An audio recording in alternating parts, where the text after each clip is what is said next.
Hey guys, welcome back to the channel. So I am removing the stickers on my Rolex Submariner 16610, which is a new old stock piece, and I have had a few. I did a review on it, an unboxing. Everyone's telling me just wear the damn thing, take the stickers off. Well, it's starting to kind of curl up a little bit, and I'm really not liking the way that it looks. So I am going to remove the stickers. So here we go. Let's try this side.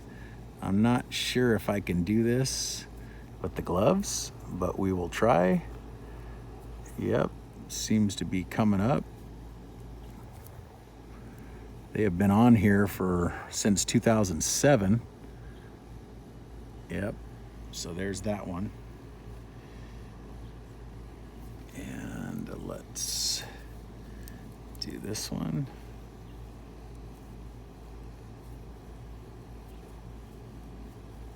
Kind of hard to grip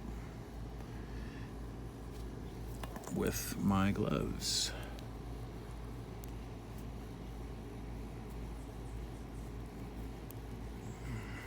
Wow, this one's a real stickler here.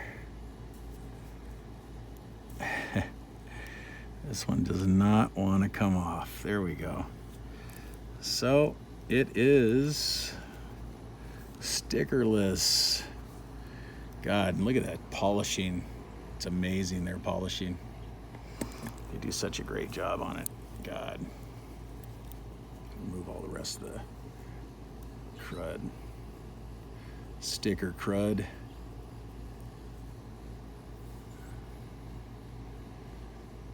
Yeah. Rolex's polishing is probably the best in the business. Well, I mean, Grand Seiko does a really good job, possibly better. But I don't have one to compare it to at the moment, so we'll just look at this one. But yeah, so stickers are off, and it's like ripping off a Band-Aid. You know, I didn't have the other stickers on it, so I thought to myself, God, they're only on the sides. I mean, oh well, just peel them off.